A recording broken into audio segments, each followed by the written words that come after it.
Hi, everyone. Welcome to ArborVitae's second virtual open house of 2025. We're getting really excited prepping for the new school year that starts in September. And just want to thank you all for spending your evening with us and for being interested and for registering and coming. We have a lot of information planned for you today just to really fully encompass the program as much as we can through this Zoom world. Um, and the way we've started doing our open houses this year is a little different than we've done them historically. So bear with us if we have to work out some kinks, but we decided to pull away from a presentation, like a Zoom presentation, a slideshow presentation, and made it more of a podcast style. So we're hoping that this creates a more dynamic experience so that you all are free to unmute yourselves at any moment and ask questions. We encourage it. You can just, rather than maybe unmute, maybe raise your hand. You can use the little option for that, and we'll just sort of finish our thought and bring you in. I'm sure your questions are helpful to the whole group. So please don't be shy. We're friendly. And we do have some pictures along the way that will pop up and show. And so, yeah, thank you for being here. So maybe we'll start by introducing ourselves a little bit. I guess I could start. I'm Diana Isidoro. I'm a co-director with Claudia Keel at the school. Have been a co-director, I think 2 years now. I do mainly administrative work at this school, and I also coordinate the clinic. I came to ArborVitae 8 or 9 years ago now. Time flies. And I found the school when the school was in Chelsea, Manhattan. So the school has gone through a few iterations now, and we're really, really happy to be upstate, which we'll talk about in more depth. But when the school was in Chelsea, it was offering community classes, and I was really interested in plant world and plant remedies, especially to quell just this like anxiety that always kind of followed me around. And I really leaned into my plant friends, and I still do. I'm very grateful. And Rich, Claudia, Sam, all the other teachers at the school have just really created a beautiful worldview for me in the plant world. And I'm just so grateful to the faculty and everyone who has created this program. And I am here to just help it grow and be an advocate for the students. So I see my role as really being, here for the student experience. So there's a lot of times where I'll be emailing all of you and coordinating the schedule and coordinating field trips and the clinic, as I mentioned, which we'll also talk about a little later. But all things organization. And I think that's probably it for now. I'll try to weave some more more information, more tidbits along the next hour and a half. But yeah, just can't thank you enough for being here. Claudia? Sure. So I'm Claudia Keel, and as Diana mentioned, we um, are directors together and run the school. So that's one of my hats. And with Richard, who you'll meet next, you can see him here already. We started the school together. Now a good while ago. We started meeting in 2012 and formally started in 2013 after dreaming the school for a year. And it, it's been a beautiful history, beautiful decade plus now, decade and a half. Um, but so what I do at the school, as you get to know me, if you come in, is I wear a number of hats. So within the school, I'm one of the core teachers, and what I tend to focus on are a few subjects. Food as medicine is sort of a big subject, but which includes nutrition, but also how to include herbs therapeutically into our everyday lives and into our food. Um, so that includes a number of different ways from cooking and other ways to think about it clinically. So then also within that, it's sort of a segue into a lot of focus in my practice as it evolved into digestive wellness. And so I teach a lot about that because many people experience many aspects of that, and from ailments to just how to deal with constipation or whatever. Um, and then another focus of my practice is working with emotions and the mind and consciousness. So there's a focus on that within herbal medicine and an adjunct of that within flower essences. Um, and all around, there's many other subjects.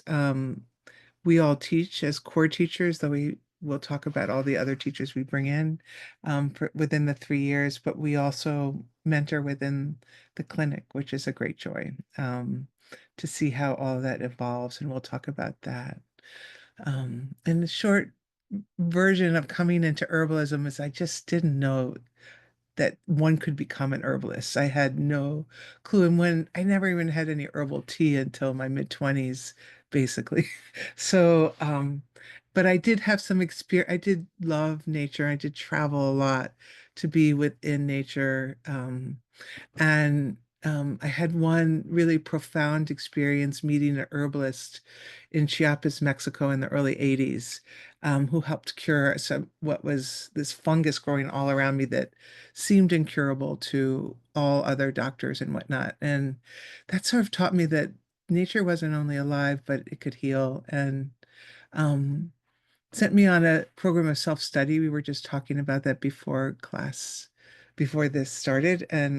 But eventually I found a school and a number of master herbalists. And then I found I loved this and just could not do it because I felt like it was such a gift. And lo and behold, I somehow became a practicing herbalist through that. But it wasn't a direct line initially, and many people experience different things. So that's a bit about me. But and then maybe Rich, you'd like to share a little bit about yourself. Sure. Yeah. Thank you, Claudia. Um, yeah. Hey, everybody. I'm Richard Mandelbaum, and like Claudia shared, the two of us founded the school together. And I served as co-director with Claudia for many years up until a couple years ago. And then Diana stepped up, and I stepped back from the admin role, but I'm still doing all the teaching I've always done. And I split my time between teaching and practicing. So I have a practice here. This is my home office here in the Southern Catskills. And of course, the times we live in see a lot of people online too. So when I'm not teaching, I'm usually seeing clients. And when I'm not seeing clients, I'm usually teaching. There's some sleep and family time in there too.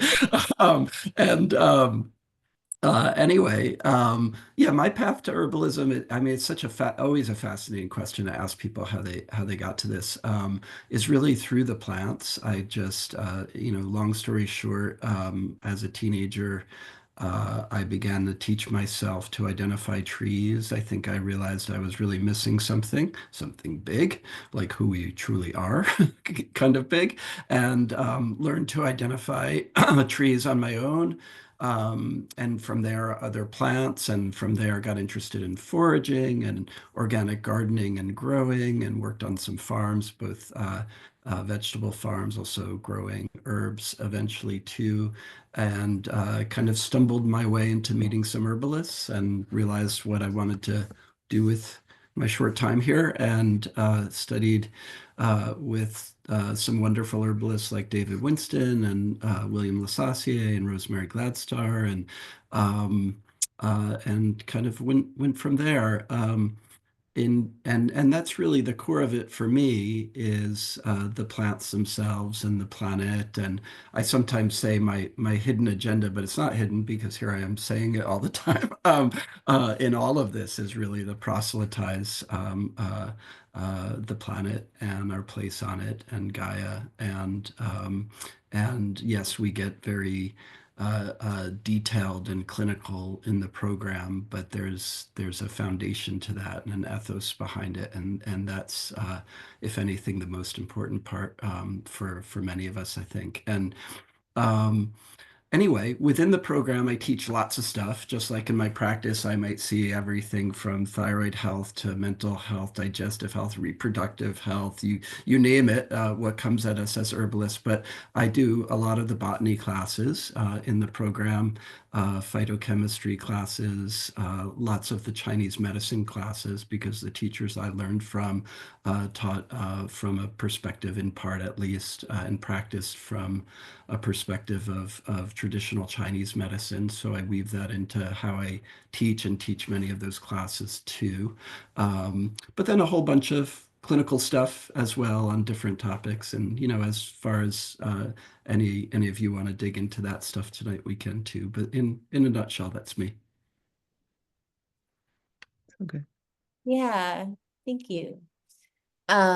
So when we had our slideshow, we had a whole who, what, where, and when of ArborVitae. So we're still going to do that. But again, we're going to go back to this discussion style. So I want to start with who are the people of ArborVitae? Here's three of them. Yeah. But no, the most important and what is the heart of ArborVitae are the students, first and foremost. We're really proud and always so excited to meet our new cohorts. Our students really do vary, like a wide range of backgrounds and trainings and ages, all in the same cohort. And I think because of that, there's a lot of learning that comes not only just from the teachers, but from the students themselves. And there's a really beautiful community that happens within each cohort. More to come later about that. But I just wanted to emphasize that the students really are at the heart of the school. And then we have our core teachers and our support team. And maybe Claudia, you want to bring in our support team a bit? Sure. And just to sort of stay to the end because we have a few students coming on, and so you can hear from them, and they'll just say whatever they want, so you can and ask them questions. But within that, so I want to bring in Sam Perry, who's also part of our core teachers. And if you want to hear him ahead of time, you can listen to the first of this the first open house we had where he was there and shared a bit of his story.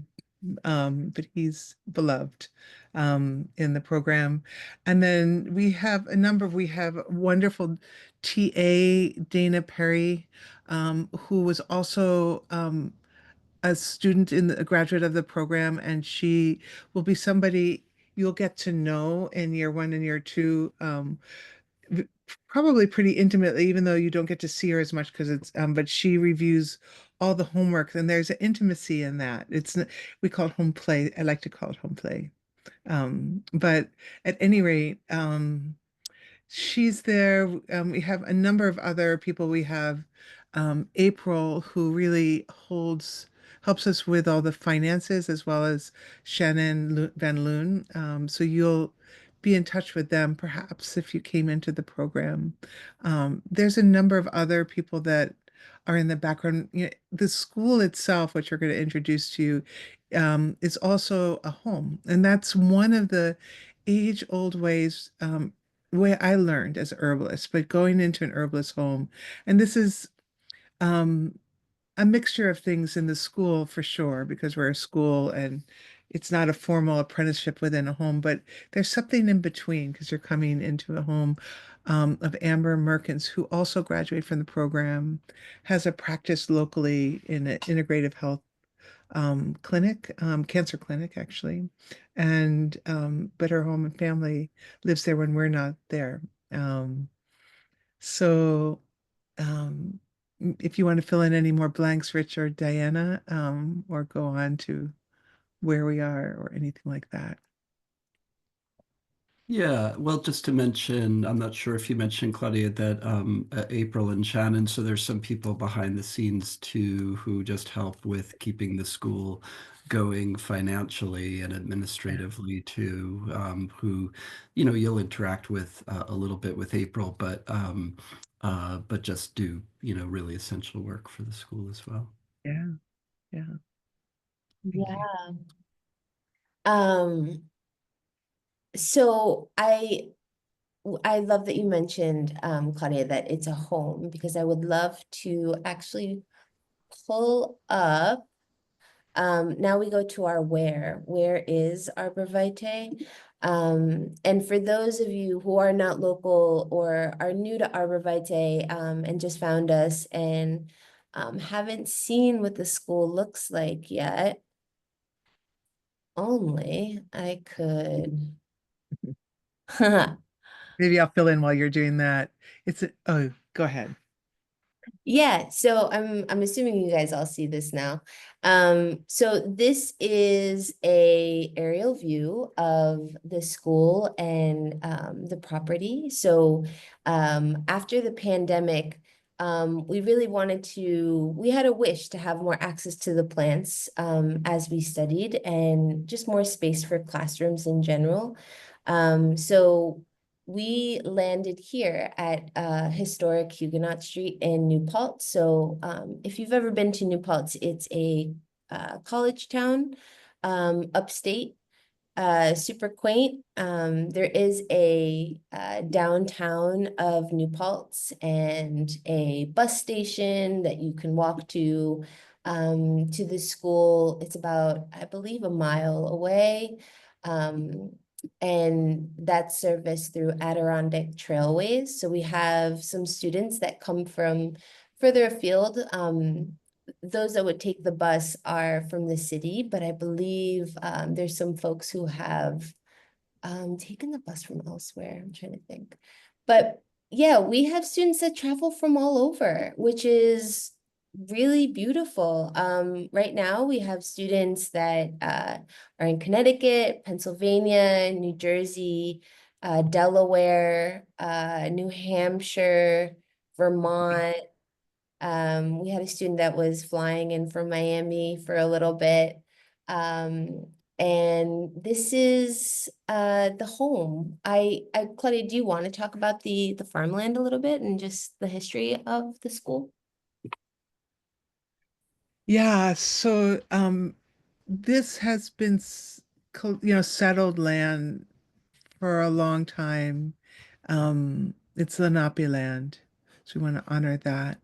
But it's been an old farmstead that was a dairy farm that goes, it's about 100 acres, going these fields going to the Wallkill River.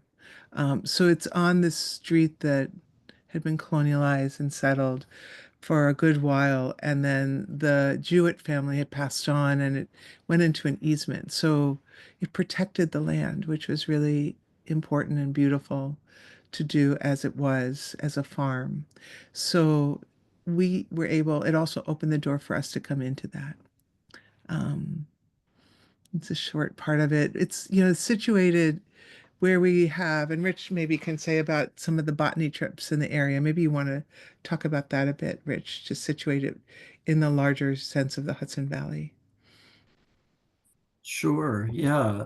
So we do spend, some classes. What's nice about the location is we can sit outside if it's a nice day, or if it's a class that's more discussion oriented and not, PowerPoint or presentation oriented. But what's wonderful is there are lots of beautiful green places with diverse ecology in the area that we visit throughout the 3 years. Um, without having to really repeat very much where we go. Maybe once or twice, there's a couple places we go back to. We should probably do it more often. But for instance, the ridge you see back in the back there, the Shawangunk Ridge, which is part of the Appalachian chain of mountains that go from Maine to Georgia. There's a state park, Minnewaska State Park up there that's just gorgeous and with lots to see. And then other sanctuaries and nature preserves and farms and other places that we visit, often just within a half hour's drive of the school, sometimes as much as an hour or so to get to different places and see different plants out where they are and meet them where they are. So that's a great aspect of the school too that focuses on the warmer parts of the year, of course. So the fall and the spring, and there's a week in June we can talk about as we go forward too, that we spend more outdoor time. But what's nice is just right around the school, just taking a walk on the property itself, or there's a small nature preserve just down the street. A lot of bird watchers go there, but so we don't have to go far. There's a nice rail trail with lots of plants to see as well, just right there within minutes away from the school. May I ask a quick question? Mhm. Yes. Sorry, hi, Megan Gladney here, from Tennessee. Whenever people come in for your regular visits, do people normally come in through Albany or New York? When they That sounds fly. like a silly. Yes. It depends on where the links are for a particular place. Okay, so But a lot they're of not people all at the school. for flying in. So basically, I know like the people flew in. I should ask the people who flew in there was somebody who came from Texas for a while, but I think, but I know that someone coming in from Miami, they flew into Newark and then they just came up. But there's Okay. also Newburgh and there's Albany. Those are the two closest Okay. airports if you're flying. Yeah. And then my other question, so I live in Lower Appalachia, so I have a big piece of land that I got myself on the Appalachian Mountains. And how similar, like, so part of my interest in your course is that you are in Appalachia. I want to learn the mountain. Like, I do a little bit of foraging, mostly mushrooms with friends, but I'm more interested in a wider ecology and what it can be used for on my land and how I can turn my land into something that I can use. Um, how similar is the ecology between the northern Appalachian and the southern? Yeah, do you want me to take that one? Yeah, thank you for that question. Because I'm definitely a northeasterner in terms of what I know best and where I grew up, but I've spent a lot of time in the southeast in the Shenandoahs and then closer to where you are. It sounds like in the Smokies and that area. And I would say it's pretty similar. There are certainly some plants that you all have down there that don't quite make it this far north, but overwhelmingly, there's a pretty big overlap. That said, I think also in addition to that, so for example, just to finish that thought, if you learned the ecosystems up where we are, you'd be in a pretty good place. There's quite a sort of eastern North American forest ecosystem that, from southern Canada down to Georgia, and then that differentiates a little bit here and there, but that's kind of a continuous ecology. That said, um, I think, for instance, and we have other teachers who teach botany as well, but I do most of that within the program. My real goal with those classes is not so much to introduce you to specific plants. That's a big part of it for sure. But really, even more importantly, I think, is to uh, teach and impart skills so that you have the more of a capacity and confidence to go out and identify the plants on your own. And it's more skills building and capacity building that I think is actually the most important. There's enough, again, ecological overlap that the skills you learn in trying to figure out, which plant is this that I'm looking at. In fact, the field guides we tend to use as part of the school program would pretty much work in your area as well. So pretty good overlap. And then, again, the botanical skills being the most important thing, I think. Great question. Thank you. And I think the only thing I didn't mention about the location is that, so we mentioned flying and buses, but you could drive to the school. And for those that are in the city, just to give you like a perspective, we're about an hour and a half car ride from the school. And the nice thing about having the commute to the school for the weekends is you're always going against traffic. So hopefully that's helpful. All right. So the next bit is the when our class is held.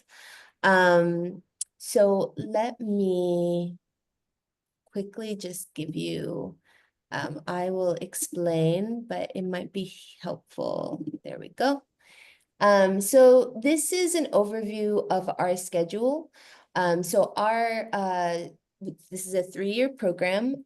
It's run on academic calendar. So our classes run from mid-September, early-ish mid-September, to the end of May, mid-May, end of May. And each month we have one in-person weekend of classes. So one Friday, Saturday, Sunday, September through May, where we all meet in New Paltz, except for the May weekend. The May weekend is really fun, really beautiful. We're actually starting to prepare for it now, or have already started to prepare for it. But just the scheduling and the classes of it. So the May weekend is always a nice culmination of the school year, where instead of meeting at New Paltz, we actually have a camping weekend all 3 years. And our core teachers and some guest teachers, and we all just camp and have a bonfire in the evening and learn during the day and botanize. And it's really fun. But so the in-person weekends, though, in New Paltz and this one in May, that's camping, it's all 3 years. So all 3 years have the same schedule when it comes to the in-person weekends. And that creates a really full house for sure, but a really incredible dynamic for getting to know people that are even outside of your own cohort. And I remember us talking about this last time, that it's always in those like in between moments of like you're washing your teacup, or you're waiting for the line at the bathroom, where you're just like connecting with all of these different people. And I think within that, that's really what kind of brings these weekends alive so much more. And it's really just that community aspect, and all of us just being in this like giant farmhouse all together, to be with the plants and to learn from the plants. And so it's really special. And then so those weekends make up half of our program. The other half of our program is online. So for year one, there are 3 online Wednesdays a month. We meet over Zoom, 9 to 4:15. It's an interesting time, but we used to be 9 to 5, but we've slowly cut our lunch a little shorter, just so that our Zoom days, our online days didn't feel so long. But these days are live. So this is all live discussion. And then they are recorded and uploaded to your student portal, which we'll, expand on a little later. But essentially all of the Zoom recordings are yours to stream whenever. So if you are absent a day or you feel like you were a little distracted that day and you were there, but you need to refresh, these classes are always available to you via the portal. And that goes for all 3 years that you are a student. So students in their third year now, in their clinical year, will tell me that they go back and review and refresh on their year 2 and year 1 material, I was thinking materia medica, material, just because it's necessary to do. Especially when a client comes in and they're presenting a certain condition, you want to be able to kind of have all of these resources and all of these references to go back, and it's all yours. So definitely we'll talk about the portal a little later. It's something we're really proud of. And then as far as the schedule goes, year 2 and year 3, it's the same except that the online schedule now changes from Wednesday to Tuesday. One thing, Diana, too, to maybe just put into this for year 1 with this, that's something that new that's evolved in the past couple of years since we've been up in New Paltz, because it's so beautiful in June to go see so many plants. Rich offers extra a weekend. The program, as Diana said, normally ends in May, but there's another one every year, a 2-day weekend. Is that in June that Rich offers. And Thank so you, Claudia. okay, yeah. No, Oh, oh yeah, sorry. I no, was go for it. okay. I'm Taylor. I'm based in New York City, but I'm from upstate New York, like Rochester area. So love upstate and all areas of it. But I was wondering about the schedule. I currently am in like a 9 to 5 job that doesn't have the most flexibility. There's a little bit, but like I wouldn't be able to take off or like wouldn't be able to attend, 3 times a month during like a weekday. And I was wondering like what people typically do in those situations, or like do you have accommodations for people that potentially can't join the weekday sessions because of like a 9 to 5 job? And how, yeah, if there's any optionality around that. Yeah. Do you want me to? Yeah, please. So the program is live, on Zoom, but it is recorded. But we do count the attendance just to sort of say that, because one of the things that's nice that we found that's really workable, and this is all a preface to answer your question in more detail, Taylor. But basically, we found that the rhythm of being in person every month and then having the online programs in between really helps develop connections and a common understanding so you can go deeper rather than just pre-recorded or kinds of Zoom presentations that sometimes happens. So it is live. It does matter that you're there, but you can miss classes. Diana holds, there's a certain amount that you can miss in a year and still be recognized for that. And you can, if it's recorded classes, which are the ones that are online, it's easier to just listen to that afterwards. But there is something nice to be in the program and be present to that, even though it is recorded. Um, and we found like a lot of people have had so many people have had similar situations and have found ways to work it out. Like, for example, the day is 2 separate classes almost always, one in the morning, one in the afternoon. So maybe you might have to miss one class, every couple of times, and then but you're able to attend the afternoon, let's say. So there's different things the way it could work out. Um, and everybody's a little different, so you can be in touch with us in more detail about what you think. We found that it doesn't always work out, but so amazingly it works out more than you would think with people being able to arrange their schedule at work.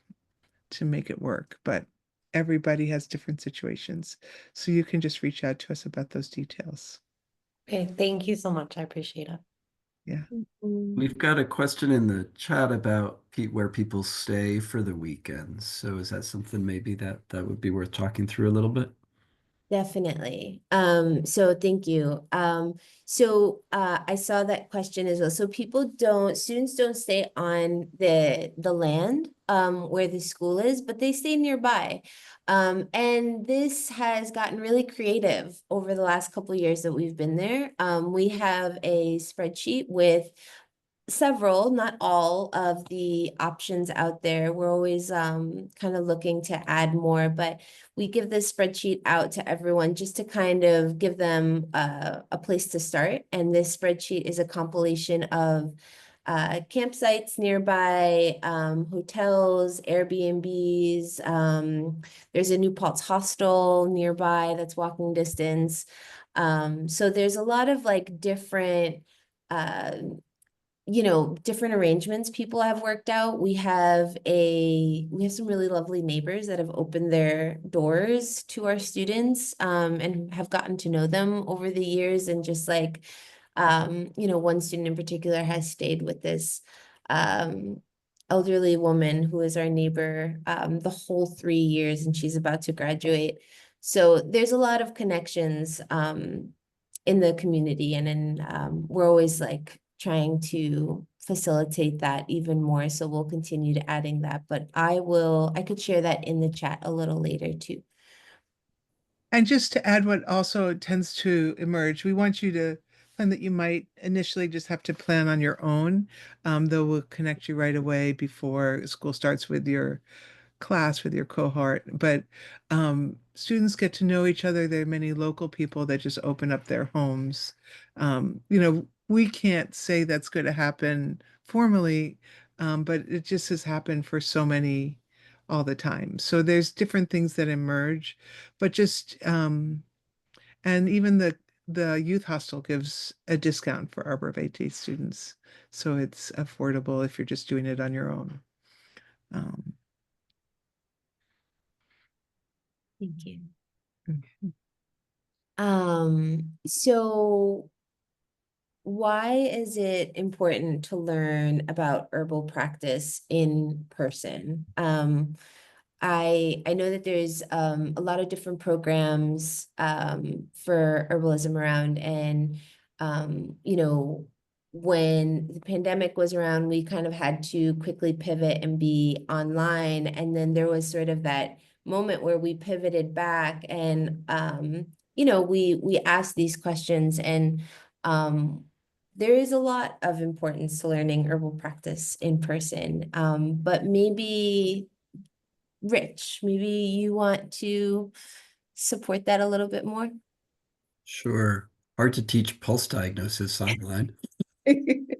That's a very specific thing, but more broadly, I mean, there's so many different things, and online. I mean, we're all online together right now, so it can be a really positive and important way with the technology to connect with each other. But I think we'd probably all agree if we went around that it's not quite the same. And one of the ways I would say is the community. And yes, we can get to know each other online, and people do, and that's good. But when Claudia and I were first discussing and brainstorming about this idea, and uh, uh, for both of us, a big part of this was wanting to build community, and that's something that just happens. You create the space for it, and it happens every year, every group. I personally feel like one of the unexpected but wonderful outcomes of being an herbalist is that it's a wonderfully effective social filter. You just meet good people, and we just see that time after time after time. So I would lead with that. But then in terms of the learning, I mean, Botany, can you learn online? Yes, as well. I would say no. Medicine making, can you learn online? Yes, but if it's confusing and you need to ask questions and being like right there with it, I would say no. Being able to discuss an herb and passing around a cup of tea or passing around a tincture or passing around the bulk herb and smelling it and tasting it all together collectively, being able to experience that. These are the things that just really enhance the experience in a way that online learning doesn't match. As wonderful as it is for people who can't access in person where they are, and all the reasons for that. So I might be missing something, but that would be my short list for sure. I would add to that, certainly too, like you can't taste food together. You can't eat a meal together. And certainly I tried teaching how to ferment food online during the pandemic, and that was just felt very lonely. There's this collaborative and community experience to making anything together and tasting things. And that's part of what herbalism is. Like we're working with plants, and knowing how they taste and feel in our body and hearing how one person tastes it this way, which we would do like all in our homes, but then hear your fellow cohort saying a number of different other ways that they experience a plant or even taste an herbal food that I make. It's very fun to do that. And but where also a lot of the magic can happen in herbal learning is outside of class, on the breaks. You know, talking with your fellow students, but also talking with teachers that you get to know in person, having a joke together, having a meal together. Um, there's something alive when you are doing that consistently together that enables us to become practicing herbalists because it's not just what we teach formally, there's so much more. It was really important to me as I started to learn herbalism to visit, my teacher in their home and see how they did their ways of practicing and making medicine and whatever. So we are just so happy to continue to do it online. There's actually, I mean, in person, there's actually a lot of pressure to be online because it's more cost effective. Um, but so we found this kind of sweet spot of a hybrid. Um, so more people can come from different places. Um, and we hope that, people who come to the school find that is true for them as well. Hmm. Thank you. Um, and the next question is why is a comprehensive herbal program important if you want to be an herbalist? Like why create ArborVitae the way you created it? That's the question. One of you take it away. Claudia, do you want me to start, or would you Yeah, like to? I mean, you sort of swapping it all out, but we did this together, so I'd love to hear it and just talk about that with you. Sure, absolutely. And this is a little bit preaching to the choir. You're all here, so maybe you don't, maybe we don't even need to discuss it. But I think it is worth pointing out that it is a really comprehensive program. It's I don't know, 400-ish, hours each year for 3 years in a row. We go deep. We go into all aspects of herbalism. Um, and herbal medicine is a wonderful thing because there is no threshold. Just to start out by saying that there's no, thankfully, very much thankfully, this is not something where you have to train to be a professional in order to even do it all, right? There are things out there like that, and that this isn't one of them. This is people's medicine. This is what all of us in our homes and our community should be doing all the time. That said, there is a real need for people to go to a deeper level with this. There's such a need. And again, preaching to the choir, I'm sure right now, we don't need to get into all the deficiencies of our current healthcare system, and I like to say what care and what system, but we'll leave that aside for for the moment. It has its strengths, for sure, but there's such a need for accessible, uh, affordable, people's medicine, to address real health concerns, mental health, emotional well-being, physical health, that are all falling through the cracks. And we're at a time right now where herbalism is more accepted than ever here in the US. Enough?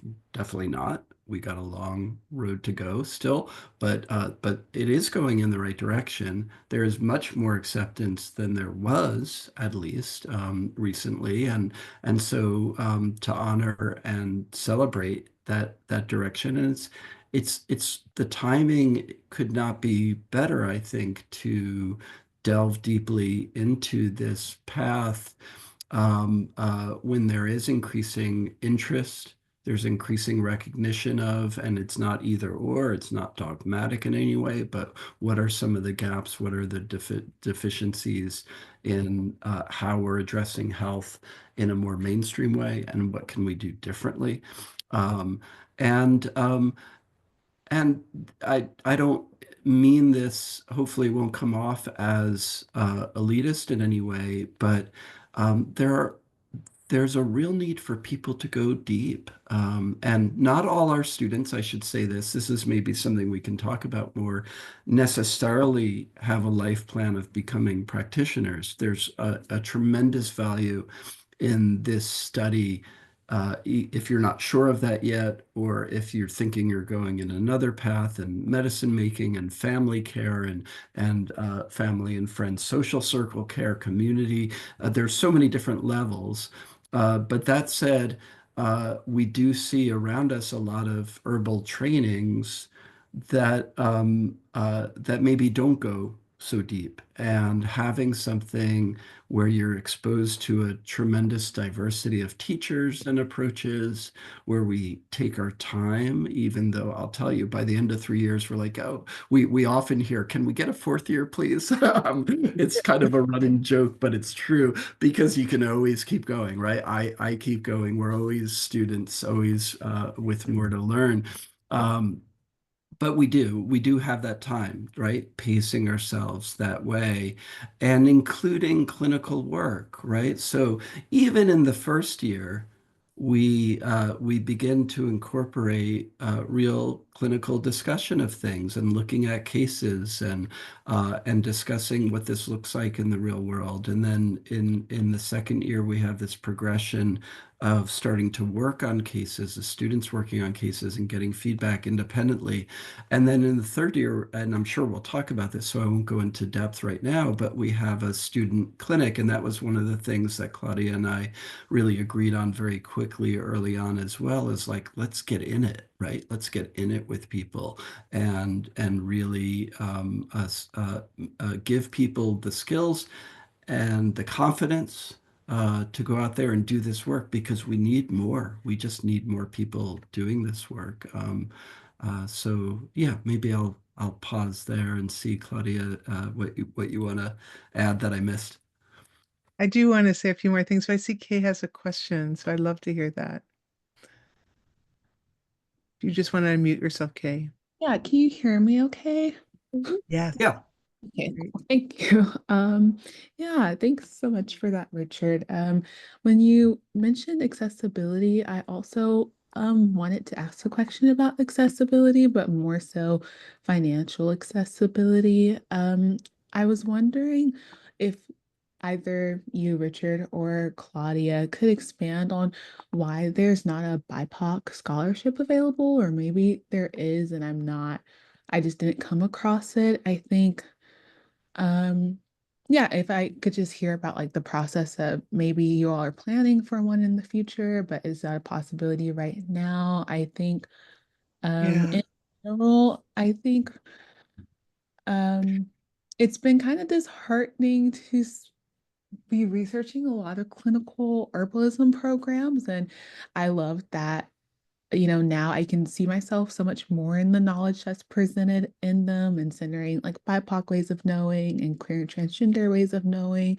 And also just the fact that these ways of knowing used to be so intrinsic to us, but now we've been separated from them. And I see so many people from my communities wanting to reconnect with this knowledge and also reframe a relationship with the land that has been, instilled with trauma from slavery and colonization. But now it's kind of inaccessible to a lot of us because of the price. And then my second question outside of plans for maybe a BIPOC scholarship is also like how are conversations around land being political had within the school?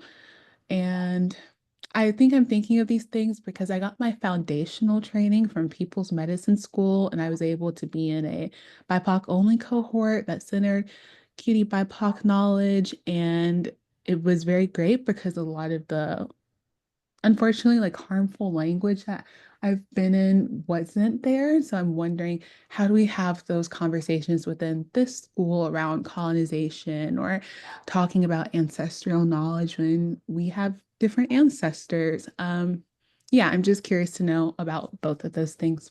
Thanks.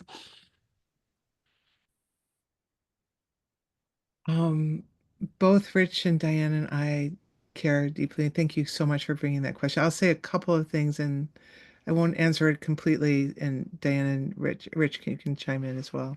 But related, I guess I'll start with the more difficult question. I mean, there's all big, important things that we're thinking about and acting about in the school in different ways. Related to a BIPOC scholarship or support and other kinds of things, we do have that available for year 2 and 3. It's we've tried to raise money. The school just, I mean, not something we usually talk about on open house, but actually, even though we know it's costly for most people, it's this big a program is actually an in person is just operating on a shoestring every year. So we self-fund despite that,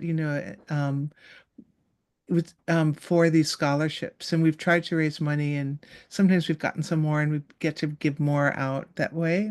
um, so we've focused it on to year 2 and 3 to make sure that they can continue the program, um, and not immediately on the year 1 for now. It's certainly something we want to change, so I just want to bring that forward. Right now we're just, and we supported other people in finding other ways to support their um, funding for the school, and that could be a personal conversation anybody can have with us. Um, and it's something we personally struggle with, just to sort of say that right from the get-go. Related to the other questions, I mean, I'll just say safety and recognition of diversity is one of the highest values we hold. I think we should hold as herbalists, but certainly we hold this at ArborVitae. And maybe I'll give it on to Rich or Diana to say a little bit more, so I'm just not the only person talking about this, but I really glad you brought that forward, Kay. Yeah, thank you so much, Kay. Claudia, you spoke to what I was thinking of too, of the James Still Scholarship, but I think also within the community at the school, these conversations are extremely important. We don't have as many as we would like or should, and that's just a means of scheduling them and planning them, and it's a priority for us. But really, having all 3 cohorts with guest teacher and not guest teachers, core teachers joining in for our social justice and equity discussions. So those are few, but they happen throughout the year. And we all meet either in person or online, and we just bring these topics up, and we just have it be a full discussion of these important things to kind of weave into the community and what's really at the heart of herbalism. So I just wanted to make sure that got brought in as well. I don't know, Rich, if you wanted to add anything as well. Sure. Yeah, no, and thank you so much for bringing that up. And I think especially right now, right? When there's an assault on justice, without delving into politics. I think we need to acknowledge that, uh, so I appreciate you bringing it up. And the Diana mentioned James Still in particular. I'll just say to like anybody, if you don't end up taking the program. I hope you all do, but if you don't, whatever path you choose, like that's a wonderful thing. Um, Look into James Still. I mean, he's one of my herbal heroes, known as the Black Doctor of the Pines. He was an African American son of escaped slaves in southern New Jersey, not too far from where I grew up, actually, and just something I've learned tremendously from studying his life and visiting where he's from and so on. So anyway, just to mention that as like a specific, but I think we try with teachers we bring in as well. So something we haven't talked as much yet, I think maybe will come up is like guest teachers. So we have this core faculty, but then we bring in teachers throughout the year from differing perspectives and backgrounds and honoring different traditions, including African heritage, African American heritage. I'm not saying those are the same, but intertwined. But teachers like Tiffany Robbins or Olo Abasi and others, and uh, which is not only a positive, beautiful thing, it's a necessary thing. And just speaking for myself, conversations along the lines of what you're bringing up, Kay, are something that I think are important to be interwoven as well, and not just separate conversations. And I not only welcome that in classes I teach, but I bring it up to be discussed and talked about. And I think I was just teaching a class to year two. We just had an in-person weekend, our March weekend recently, and there's a class on diabetes. And you can't talk about diabetes in the United States without talking about racial equity, without talking about socioeconomic equity. It would be a huge travesty to do that. It would just be missing a huge part of the picture and what's going on, right? So I think in addition to putting time aside to discuss in particular these issues, just making it part of the fabric, I think, is incredibly important as well. So thank you again for bringing all that up. Yeah, and just to bring in and connect it to the program, like in the program, we haven't talked about the curriculum yet. But one of the things we teach, and we start off right from the beginning, is the what's called energetics in herbalism, which can mean different things to a physicist or whatnot. But basically, it's the energy of life, the qualities of life. And so that has in every single part of the world, there's different ways that they look at the land and the patterns of life around them, and it evolves into a system of medicine. So there's traditional Chinese medicine, and then there's Ayurveda, and then there's this lineage from Egypt into Greece, into Europe, and then over onto the colonizers with that lineage, which is sometimes called the vitalist tradition. So those are the three languages that we tend to focus on from an assessment point of view in the school, which is a big deal in itself that can be confusing because there are three ways of um, speaking, so to speak. But we live in a world where we're interacting with each other as herbalists. So those are some of the major language, but that's not considering the incredible diversity of practice within herbalism. So we do have folk herbalists that come in to teach. We do have indigenous people come in to teach of their traditions, though we as a school don't completely are able to completely support one or any tradition and indigenous tradition completely as the way it deserves. But you will meet and get to learn from those teachers, like Olo Batsi mentored in the clinic from Nairobi. So not Nairobi. Um, gosh, but I forget the city. She's in a small town in Africa. But within that, um, there's there is that diversity, and students have that diversity within themselves. So we're all bringing that forward in um, this community that we create together and honor it within each other. So we've been having some classes with Phyllis Light teaching Southern folk medicine, and that's a mix of indigenous um, and sort of Scotch, Irish, and some Spanish mixed in, as well as African. And that's her lineage as in her own bloodline, but that's the lineage of this mixture in the South. So that's something you'll also be exposed in as an example.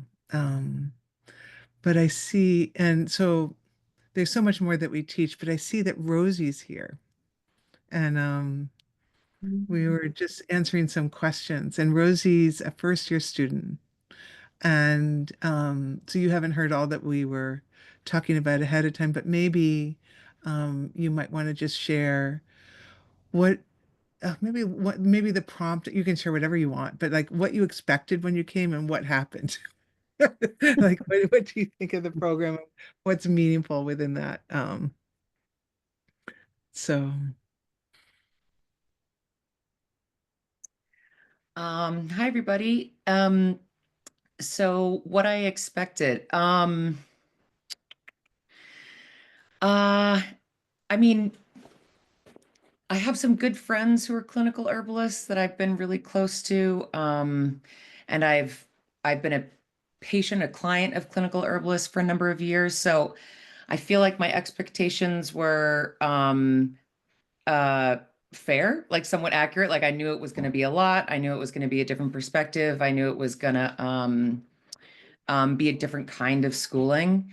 Um, and what I've gotten is so much more than what I've expected, for the better.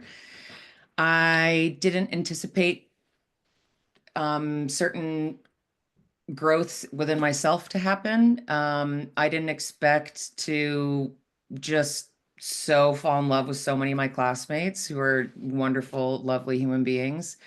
Um, I I knew that the teachings would go kind of like uh beyond plants, beyond medicine, beyond um clinical practice to kind of like just more than what you see and more than what you expect. And that has been really amazing. So yeah, I expected a lot and I got a lot, and I'm getting even more than what I expected. So very happy with that. Yeah. thank you.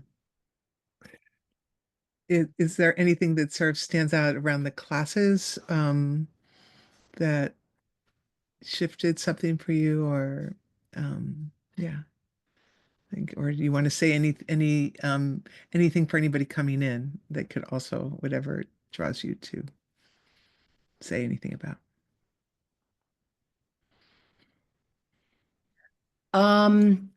I think for folks who might be kind of like trying to, well, I'll speak to someone similar to me first. I came from a career already, and I'm trying to do a blending process. Um, so for folks who are in another field already and want to kind of like add this in and or switch, it's a really wonderfully complicated process. It will stretch your brain and your mind in really great ways, and for that I'm really appreciative. And for folks who might be just like stepping into a job or career or way of life, however you want to say it, for the first time, like, wow, wish I was you. So either way, like, great. Yeah. Thank you. Yeah, thank you so much, Rosie. I have another question I could ask, but maybe if anyone has questions that they'd want to ask, or she's a current year one student. So if anything feels to put you on the spot, Rosie, sorry.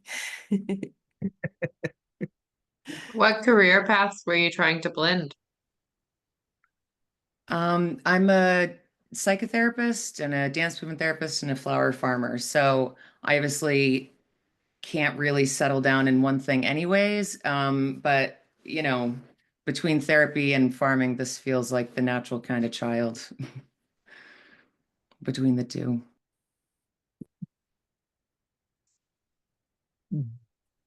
Have you focused a lot on anatomy and how herbs work with the body? A lot. Yeah. You'll have recorded sessions with this person named Tammy Sweet. Mm.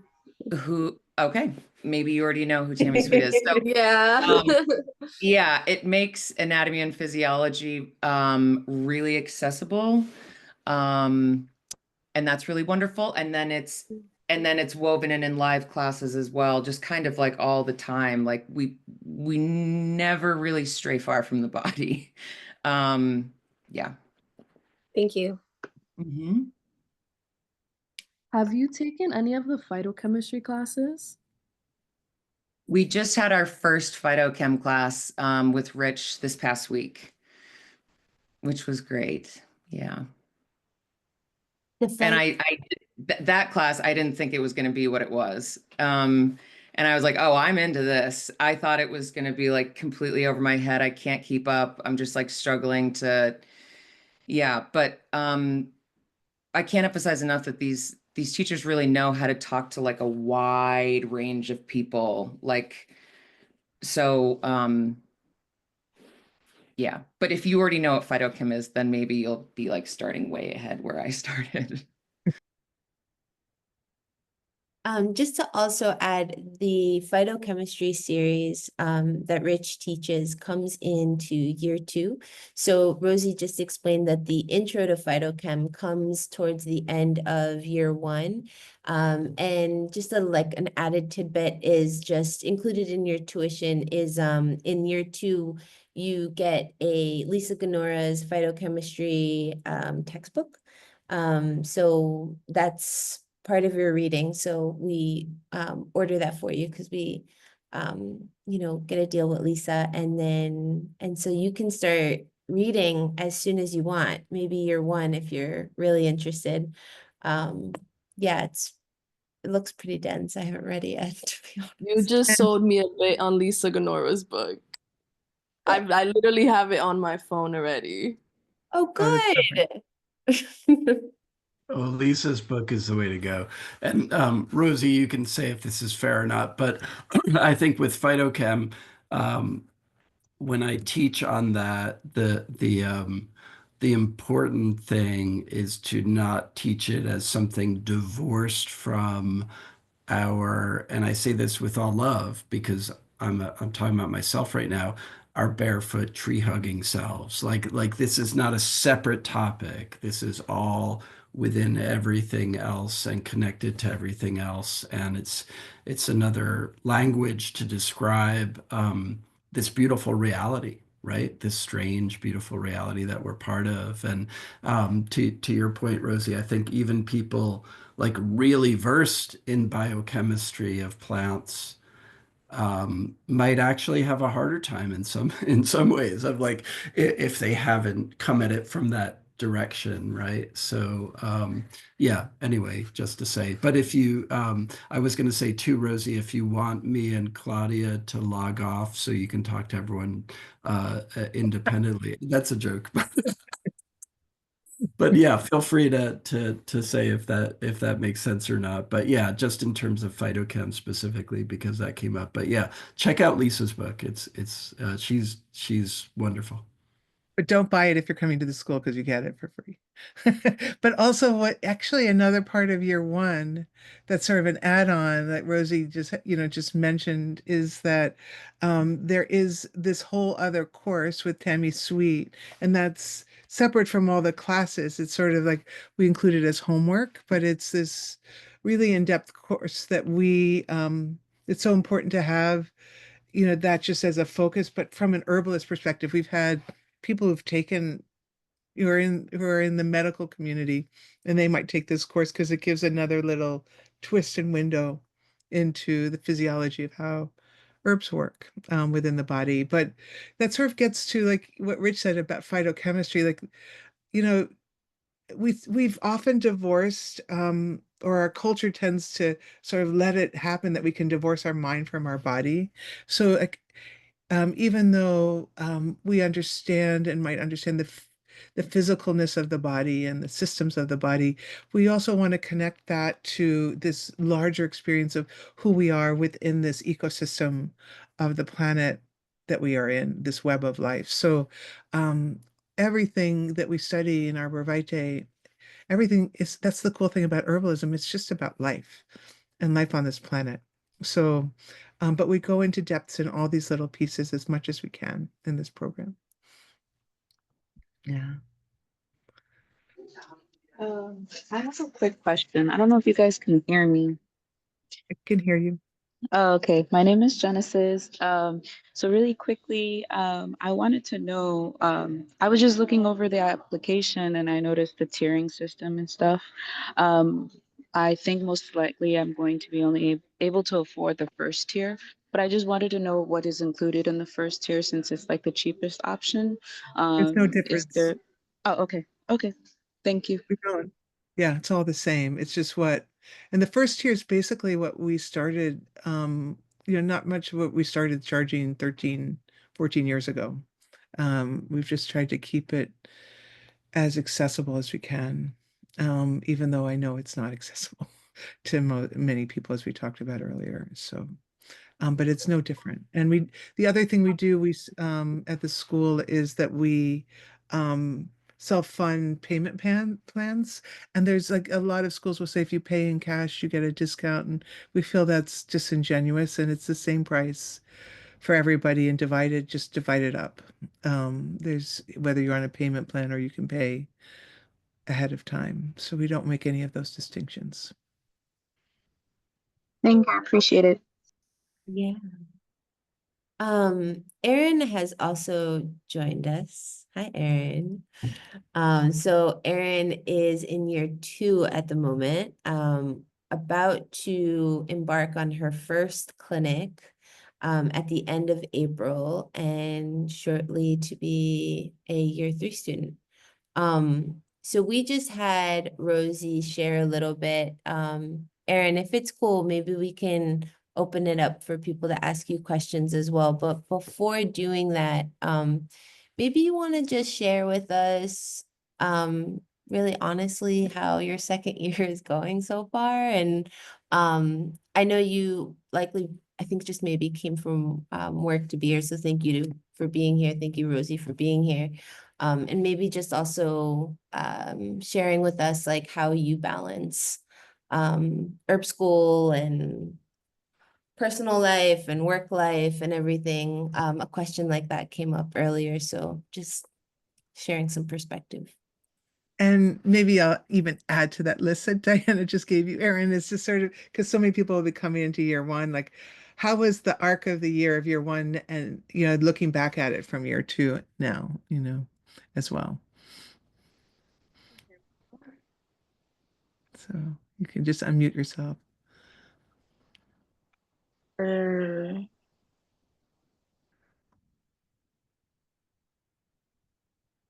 you hear me better now? Now we can hear you. Okay, wonderful.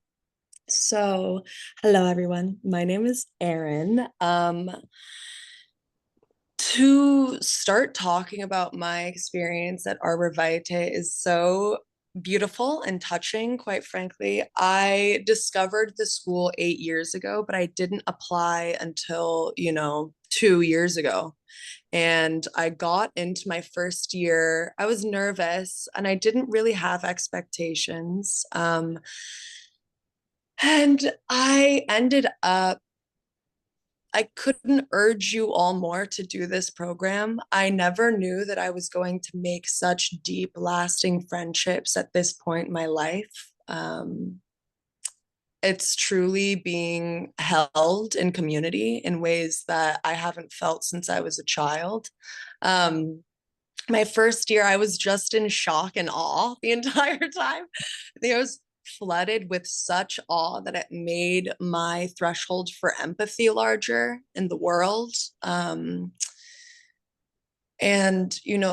you're learning and learning, and you're realizing that you once thought you knew so much. And then it's such a Socrates moment where you're like, oh my God, I didn't know anything until now. That's how it felt for me, anyways. I then was so excited to go into my second year, which feels different than the first. It's more of boots on the ground sensation because you're starting to do consultations with people. And so you start to feel, or at least I started to feel more, I understood how it could apply. It was more tangible instead of just going into the philosophy of things, which is extremely gratifying.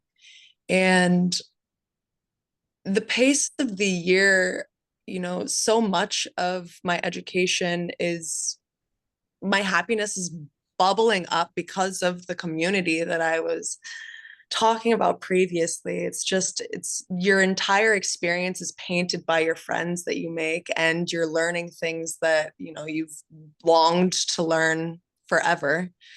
The way that I've made it happen with my job and everything is, so I do lymphatic drainage, and I have the privilege of having a more flexible work experience. So I just requested all of my Wednesdays off on the first year because that's when you have your Zoom sessions, except for the Wednesday after the weekend that you're upstate. I hope that that's clear.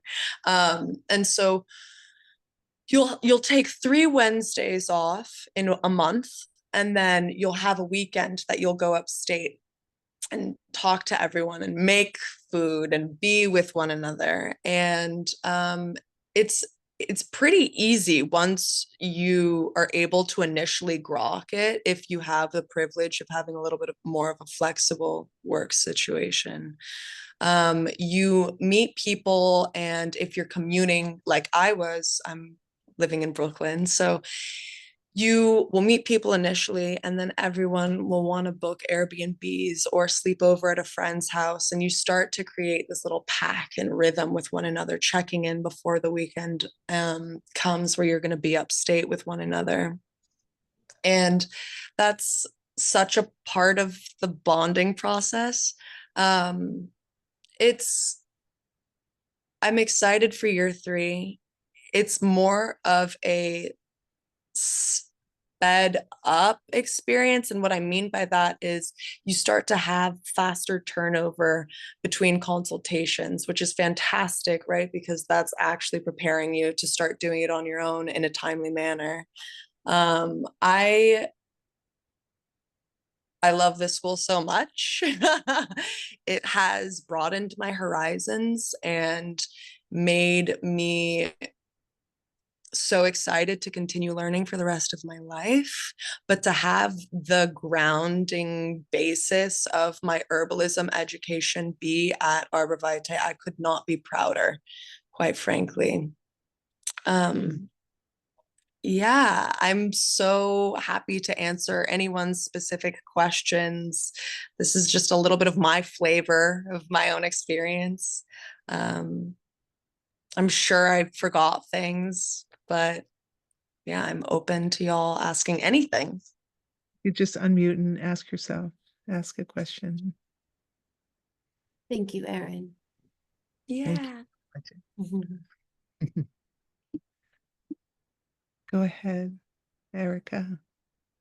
Hi, I'm just curious about how you've made the homework or home play or workload work with your other work schedule and like how you integrated that and kind of like what to expect in terms of like if you were to also do some other programs on the side or simultaneously, and I guess kind of that general question. Totally. So I personally would not take another program simultaneously if it's going to be an herb program. I did take like mentorships or programs over the summertime when I had a break, and that feels much better to me. I just couldn't split my brain in more than one way with ArborVitae, but that's because of my own desire of wanting to put all of my attention there. The homework isn't, the first year, it's kind of a little bit hard to get into the swing of things. You have to be self-directed and good at time management, which I am not, let me tell you. And so it's like, you figure out your flow and everyone's extremely forgiving. It's mostly yourself that you're up against with the homework stuff. And you'll find your pitta coming out being like, oh, I need it to be like this or whatever. But it's it's super forgiving. We don't have tests. It's self-led, and it was more so enjoyable for me when I came home from work to be able to start doing my work play homework because it made me feel solace in the program and camaraderie again. It's like you can exhale after engaging in such a high stress New York City life in some way. It makes you feel good. That's my experience. Yeah. Thank you. Rosie, do you want to share anything about how the homework, how the home play is weaving into your life? Yeah.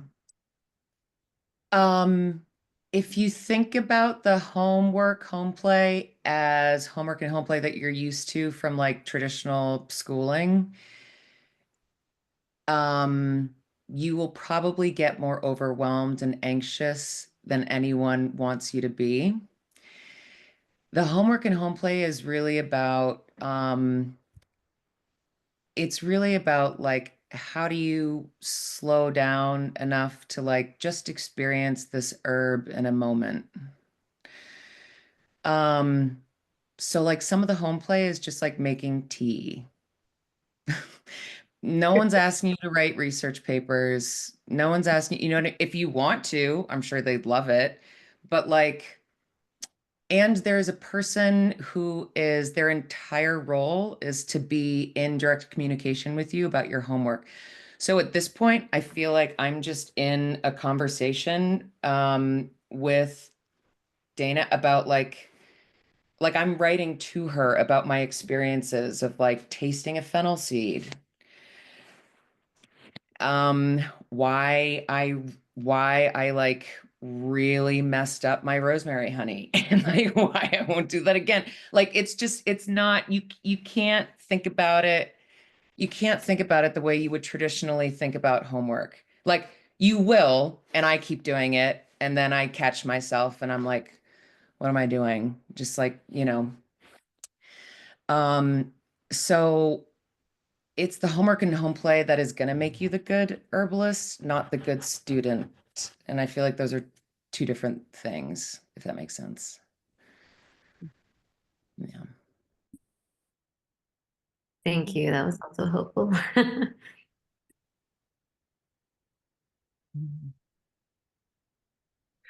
Also, what could overwhelm somebody, like, thinking from this, we give a lot of resources in the school. And so for every class we have, you get, the slides that a teacher might use, with all the information, but we like to give a lot of auxiliary information. I remember Rosie was trying to read everything that we put for every class. And I said, Rosie, you don't have to read every single one now. It's so just and because it's so now, like, we used to print out all these things initially when the school started, but now, it's even easier to give a lot of resources online. There are things like Rich got a special botany book that is no longer in print that he got permission to give to the school as an ebook. There's other things that maybe you could find online, but or not, that we can just give you, and then lots of teachers. Research and information that is just not online. So we offer all of that as references as you go deeper into any subject. So there's always ways to go deeper into this or that if you're drawn to it. But if you try to do it all at once, it's just not doable for most people. So, but we don't want to say, oh, we're not going to give it. So we're actually been told by some people who manage other herb schools, we have the most extensive online portal for students that they know of. So we're proud of that as well.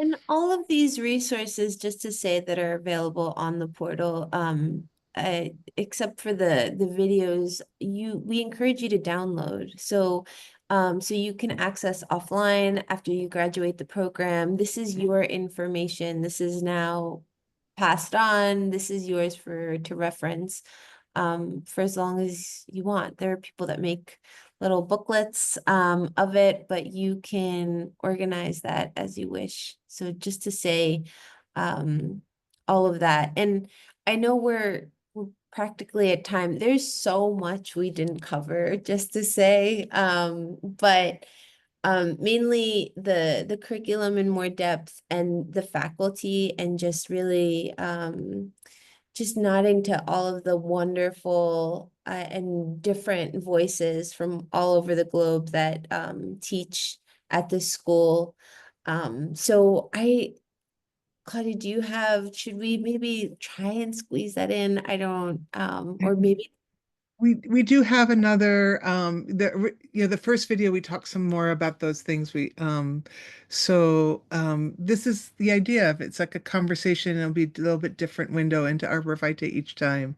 So if you're just really trying to understand and grok us, you can listen to the one before, and some things might be repeating, but there'll be different things there. But are there any questions about those things that you thought you would hear about in the school? Because this is the time. We're okay. Rich, I guess I could ask another question. go for it.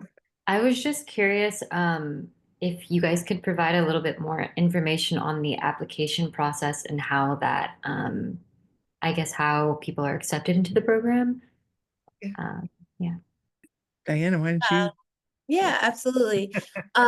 So our application could be found online. And once you submit your application, so we do have a deadline, May 1st.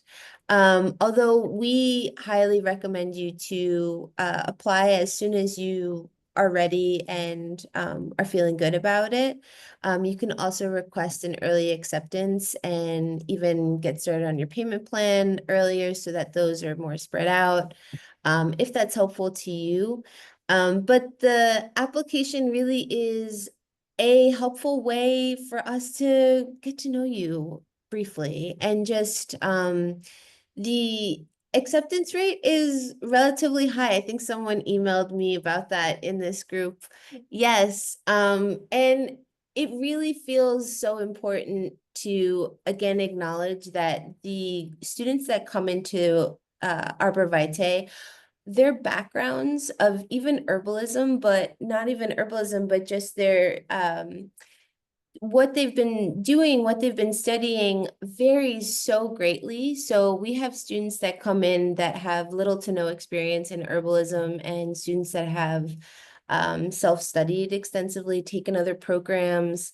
And the ways in which they come in and learn from each other. But again, I think even if there were to come in and there's like a little bit of overlap, there's always so much in that first year that we cover that some people would say, like, you know, other 3-year programs cover what we cover in 1 year in their 3 years. So there's so much there, the depth that exists. And again, I think it's really with these guest teachers, you and just focusing on the fact that you are not only learning from your core teachers, but you are getting different voices within herbalism and really learning from different people. And so this is hopefully a way for you to kind of create your own unique approach to herbalism. I know the question was about applications, but I'm just feeling so sad and sorry that we didn't get to highlight our faculty. So I just wanted to bring that in once more. But that's the application. A lot of the questions are really just asking you like what you hope to do with this, or and just kind of allowing us a little bit to kind of acknowledge and understand, like, where are you coming from and where do you want to go with this, and how can we support you mainly. Yeah, add to that, basically what we're looking at, you understand what the program's about. Like, we wouldn't want you to think it's like akin to some other herbal programs where there's not much investment. You are investing in coming into this program. It's not a small thing to do, but yet it doesn't have to be, it's just a step through a threshold, so to speak. So what we just wanted, when in the application, we're just looking to can people come? You know, do they understand what it's about, and do they want to study? And if that's we've had people who just come right fresh out of high school, and we've had people come after in retirement, and we've had people in the medical field. We've had, it's just so many different things. And that's actually one of the great things that I particularly love about this path of herbalism. We all bring ourselves into that, and it feeds the way that we practice as herbalists, whatever way it is. And just one other thing, we've talked a lot about the focus of the program is related to being a practicing herbalist. That's one thing that Rich and I realized we wished we had support in that, in different ways, and wanted to do that. But yet, one of the things alongside of that, if we there's so many pieces to being a practicing herbalist. We have to understand how the plants, not just powders in capsules or tinctures on a bottle, the plants, plant making, so many other details about life. And all of that comes together, growing plants, harvesting plants. And all of these pieces come together, and they might be spin off into other ways people choose to practice. Like they might, some people have worked for other bigger botanical companies that are making medicine, and they help formulate, or they help make medicine, or they forage, or they start an herb store, or there's so many ways that this knowledge is needed in a comprehensive way within the practice of herbalism. So people find their own way through these 3 years, but this focus allows for many things to come together, we feel. Rich, would you like to say some closing words? Sure. Thank you, Claudia. And yeah, and just to say before that, just one specific thing about applying. There are each year a very small number of people who come into the second year as well. But unless you feel strongly that you have like a really strong foundation, that is an option, but actually it can be in a lot of cases, a much more enriching thing to go through the full 3-year program. But there are each year a small number of people who've like studied extensively in other areas, and maybe they bring in some things that this program doesn't focus on as much, but then have some gaps that they need to work on a little bit more. But just to say, if any of you are kind of in that category, you can think about that too. It looks like we have some questions though, or yeah, you asked if I had some closing thoughts, but it looks like a couple Why don't you people call maybe. Miranda, and maybe we'll go back to you. Miranda, you're welcome to unmute. Yeah, I just had a very quick question. Are there any opportunities to visit ArborVitae in preparation for applying or maybe before the program starts? Yes, thank you. Almost forgot to mention that. June 1st, we have an in-person open house. That's a Sunday. I believe it's 10:30 in the morning to 12:30. But if you could only come later because you have a commute, just keep in touch with us. We'll be there. Claudia and I will be there. Hopefully it's a nice day. We plan to be outside, take a walk on the land, show the school, talk about everything we've talked about here, but really be together in person. So hopefully that works out. But if for some reason that doesn't, and you want to just try and schedule another day, just be in touch with us. We'd love to meet you. Great, thank you so much. Can you repeat what time that is on the 1st? Yeah, I believe it's 10:30 a.m. to 12:30 p.m. Pretty sure that's what, yeah. Cool, thank you so much. No problem. Megan? Hi. I actually have two questions. First off, I love the idea of going all the way to becoming like an herbalist and a practicing herbalist. What does the licensure look like that? Is that allowed in all the states in the union? I live in Tennessee. I just don't know. The life insurance, did you say? No, licensure. Do you have to have a license to be a practicing herbalist? Like to Let's take care of answer patients? that question. I mean, we could all answer it, but Rich can say a few things. That's so good. Sure. And that's something I teach on in the program about Okay. legalities and herbalism. And the short answer is, if the question is, do you need a license? The short answer is no. That's the short answer. There is a longer answer, but what I will say, which I'm also very happy for you to get in touch with me separately. I know it's been a long evening. Okay. If you want more detail, but I will say this. Absolutely, like it's important for you to learn the legalities, um, and how to navigate that, but it's not difficult to do. And 100% everything we're teaching you to do to practice as an herbalist clinically is 100% legal. And again, learning what your rights are and what the laws say, and state laws vary, but I can say as of today, everything we teach in the school in terms of how you can practice is 100% legal in every state of the United States. Okay.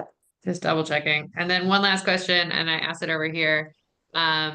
People who are considering to apply, is there a book you would recommend them? Like if you were on the fence, is there like a way I can dip my toes into this a little bit better? Is there a book you would recommend?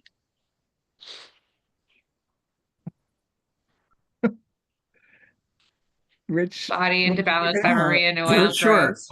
Well, I would say one book is, I mean, slightly snarky, but also a truthful answer. I'd say go read the Bhagavad Gita, but that's not what I really mean.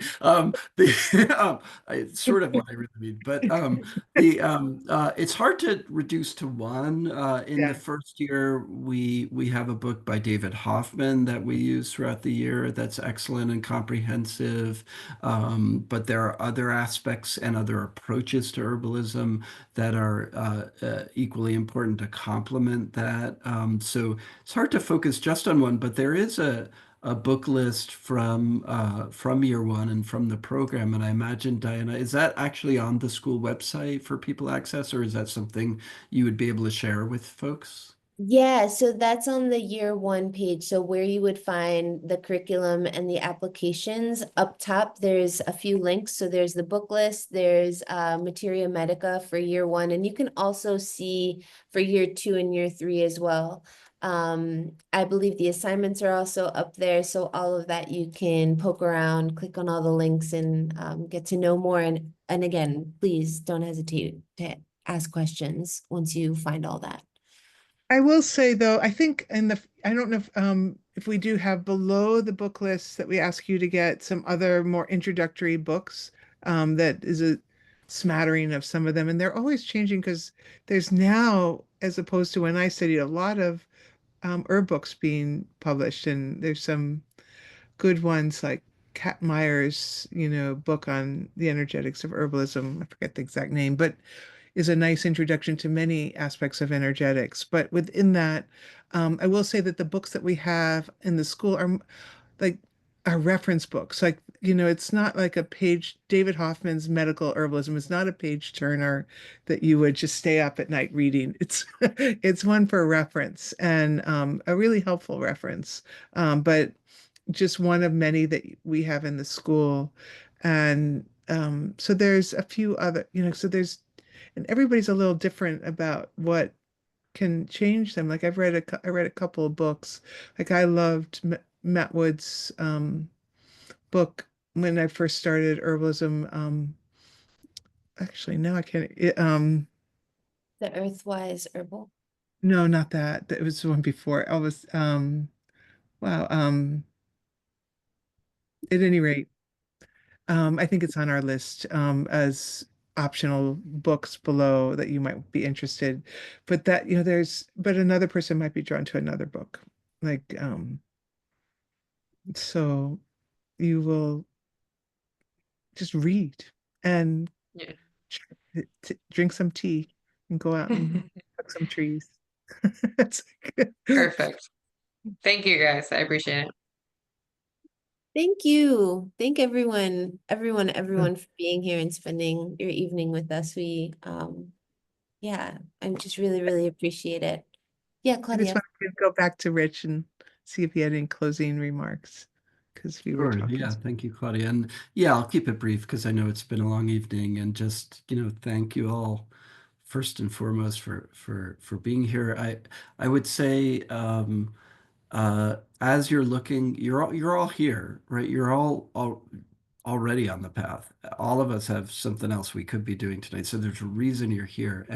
And wherever that takes you, a couple of granular things and then a broader point.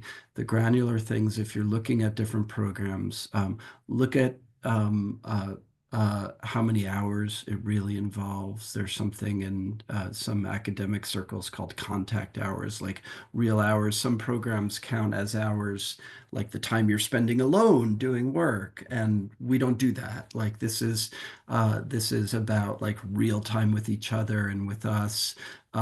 So kind of make sure you're not comparing apples and oranges when you're looking at different programs. But the most important thing is honestly not whether you join ArborVitae or not. I hope you all do, but it's that you just keep going with this. Whatever brought you here tonight, just do it. Just keep going with it. It's beautiful. Whatever works for you, however that takes you. That's absolutely the most important thing. So thank you all. Thank you. I wholeheartedly second, and I imagine Diana thirds, and Rosie. It's just this path is an expansive path of life, and I hope you all enjoy the path of herbalism in one way or another. And we'll close for tonight. Just thank you for being here, and thank you for the people who are listening. I know a lot of people will be listening to this recording, so we'll go forward. Good night, everyone. Thank you. Thank you. Thank you. Good night.